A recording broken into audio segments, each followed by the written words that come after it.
Ankara'da öğretmenlik yaptım. O yüzden birazcık Türkçe konuşabiliyorum. My name is Alexander Khost. I live in New York City, and I work at a center called the Brooklyn Apple Academy. Brooklyn Apple Academy. Benim ismim Alexander Khost. New York City'de yaşıyorum ve Brooklyn Apple isminde bir yerde, merkezde çalışıyorum. And I'm here to and just let me know in 5 minutes left. I'm here to talk to you maybe about the alternative to alternative education. Burada aslında size alternatif eğitime alternatif olan bir eğitimden bahsetmek üzere geldim. A method that's called self-directed education, which can be done in schools, centers, or at home in what's called unschooling. Öz yönelimli eğitim dediğimiz hem okullarda hem merkezlerde hatta okulsuzlaşma dediğimiz evlerde de uygulayabileceğimiz bir yöntemden bahsedeceğim. But before I do so, I want to stop for a moment and think about the history of being humans. Bunu yapmadan önce bir dakika ara verelim ve insan olmanın tarihine biraz göz atalım. So for 1.8 million years, humans lived as hunters and gatherers in egalitarian societies. 1.8 milyon yıl boyunca egaliteryen toplumlarda insanlar avcı toplayıcı olarak yaşadılar. Researchers have shown that this form that on all continents in the world, children were raised similarly as hunters and gatherers. Araştırmalar gösteriyor ki bütün dünyadaki ülkelerde çocuklar benzer bir şekilde avcı toplayıcı olarak eğitildiler. Basically, somewhere around 4 or 5 years old, children left the caregiver and would go and play. 4-5 yaşlarında çocuk ona bakan kişiyi terk edip dışarı çıkıp oynamaya başladı. And they were given access to all of the tools of the adults. They could light fires and use machetes, knives, anything they wanted. Ve bu sırada yetişkinlerin kullandığı her türlü araca da kullanma izni verdiler. Ateş yakabiliyorlardı, bıçaklarla, oklarla vesaire oynayabiliyorlardı. And there were no adults that were overseeing them. Biraz daha büyük olan yetişkinler onlara dikkat ediyordu. And so they were self-directed.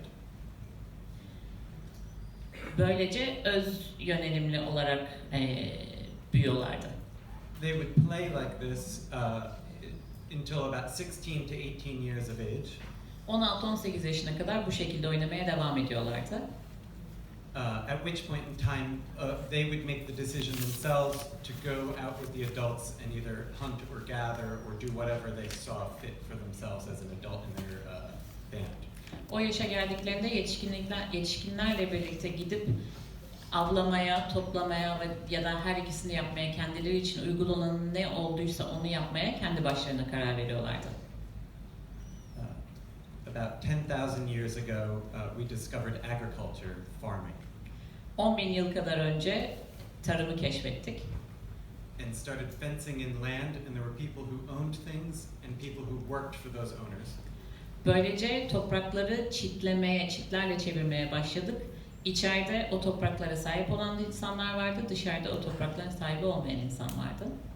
And it was at this time that oppression started, where there were people who were forced to do certain types of work and to learn certain types of work. Tam bu sıralarda da farklılaşmalar başlamaya başladı. Belli tarz insanlar işleri yapan, belli insanlar başka tür işleri yapan başka insanlar grupları oluşmaya başladı. And so to be clear, for 99% of human history, we were hunters and gatherers.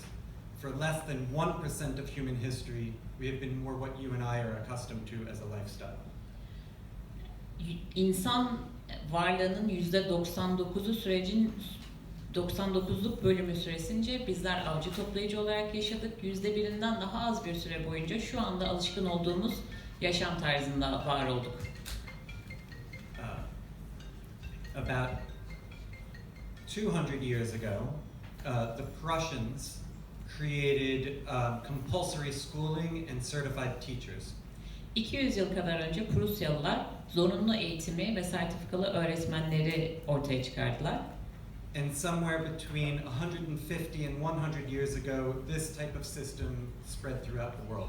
Ve 100-150 yıl kadar önce de bu çeşit bir sistem bütün dünyaya yayıldı. This is the system that most of us grew up in and are familiar with, what could be called public education. Bu kamusal eğitim dediğimiz büyük bir kısmımızın bununla birlikte büyüdüğü ve buna aşina olduğu sistem. And so I would like to use, if you want to talk about tradition and traditional education, I would like you to think more about the hunters and gatherers, because tradition means something that lasts a long time. Gelenek dediğimiz şey çok uzun süre boyunca devam eden bir şeydir. Bu nedenle gelenek ve geleneksel eğitimden bahsettiğimiz zaman avcı toplayıcıları hatırlamanızı istiyorum. And instead, think about this Prussian system as conventional education, what is popular today. Ve Prusya'nın keşfettiği eğitim sistemini de konvansiyonel eğitim olarak düşünmenizi istiyorum. Şu anda popüler olan eğitim sistemi.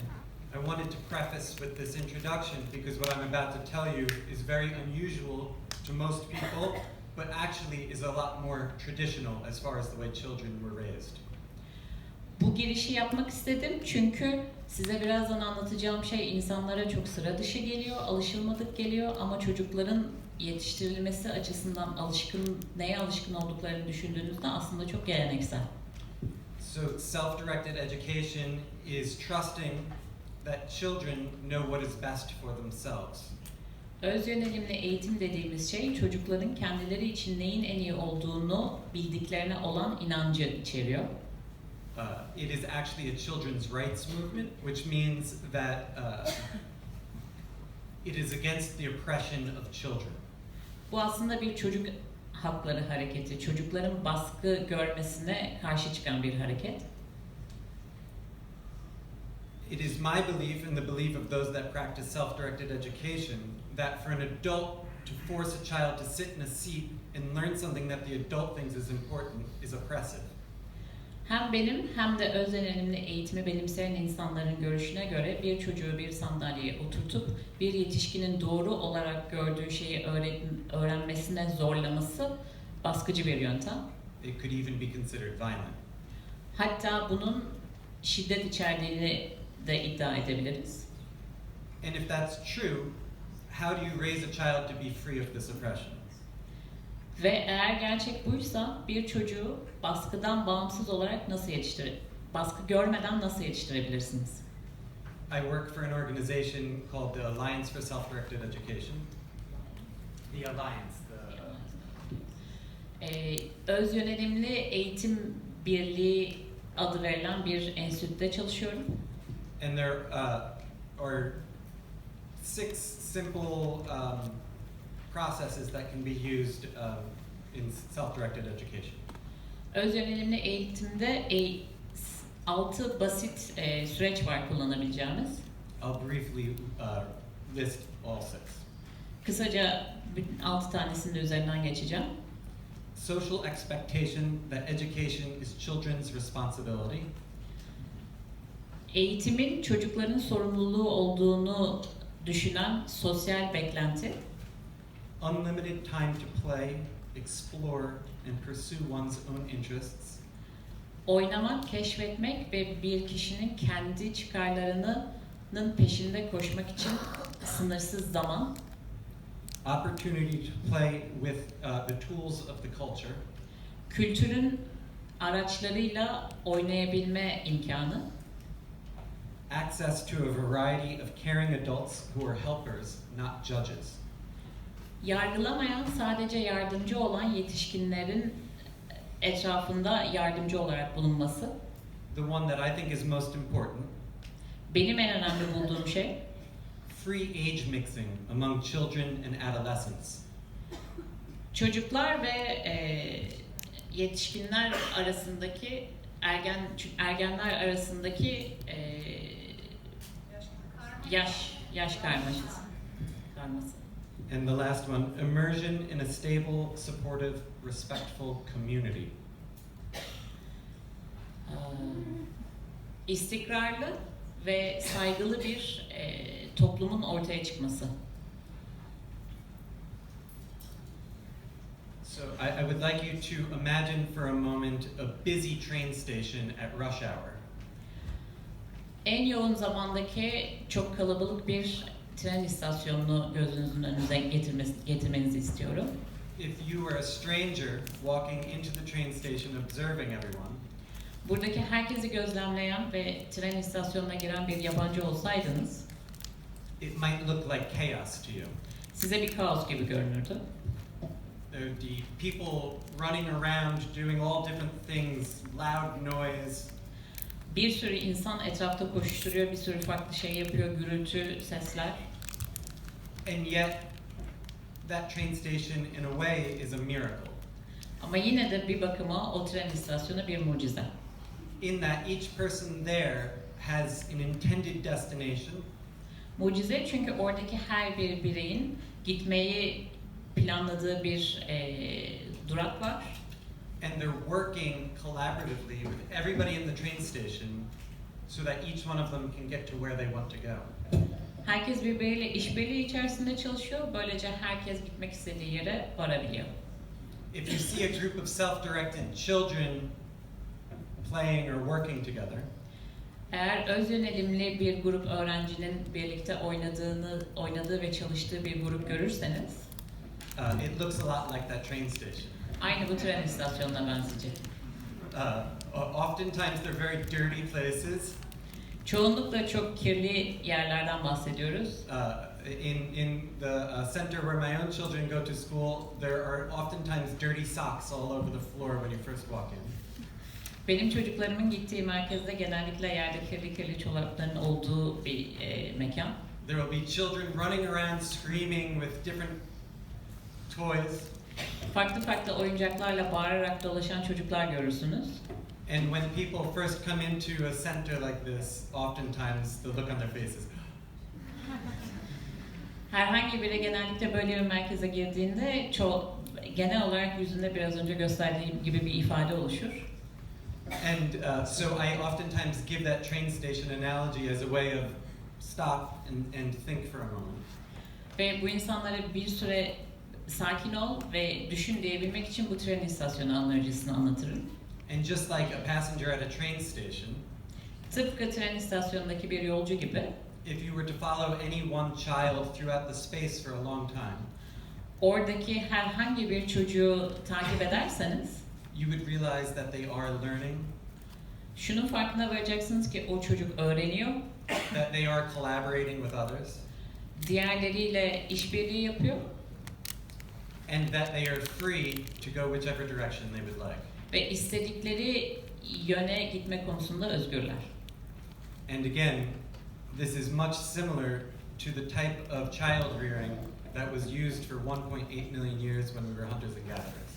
Ve 1.8 milyon yıl önce avcı toplayıcı olduğumuz zamandaki çocuk yetiştirme yöntemine çok benzeyen bir yöntem. It might be easiest to give an example of what this is like so that you can see it in your heads. Kafanızda iyi canlandırabilmeniz için bunun nasıl olduğunu gösteren bir örnek vermek iyi olacak. So as I was preparing for this presentation this week, Bu hafta bu prezentasyonu hazırlarken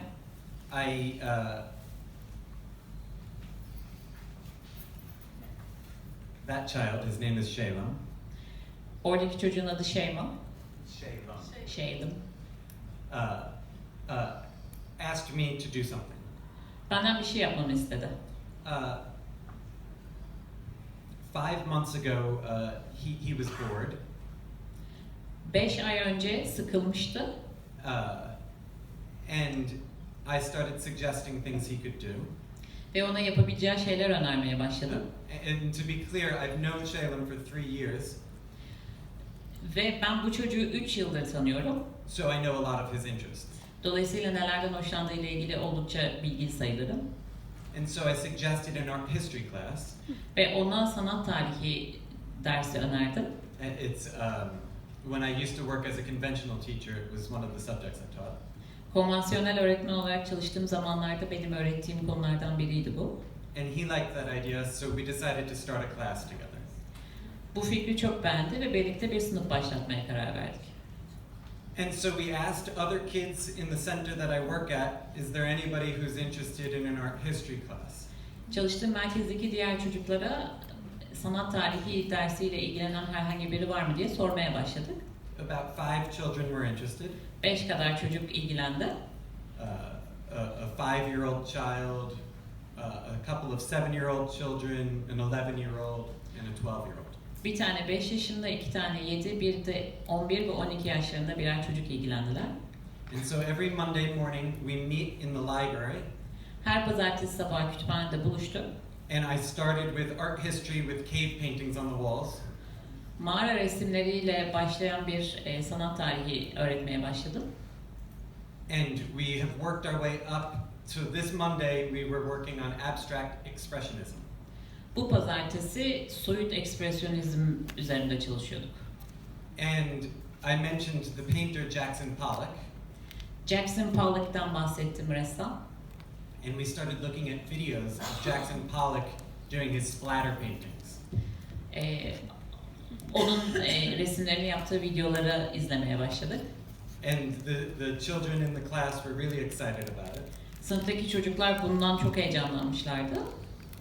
And I had remembered that there's a paint store next to where our center is.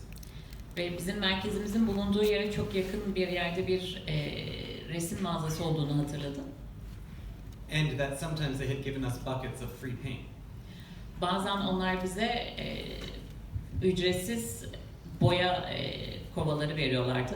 So I suggested we ask them if they'd give us buckets of paint. Ve onlara dedim ki hadi gidip bir soralım, bize bedava verirler mi? And we found a really big piece of fabric. Çok büyük bir kumaş parçası bulduk. And we went out onto a roof in New York City. New York City'deki bir çatıya çıktık. And I opened up the cans of paint. Boya kutularını açtım. Ve ortaya bu çıktı. And that was what they created on Monday. Pazartesi günü bunu ortaya çıkardılar.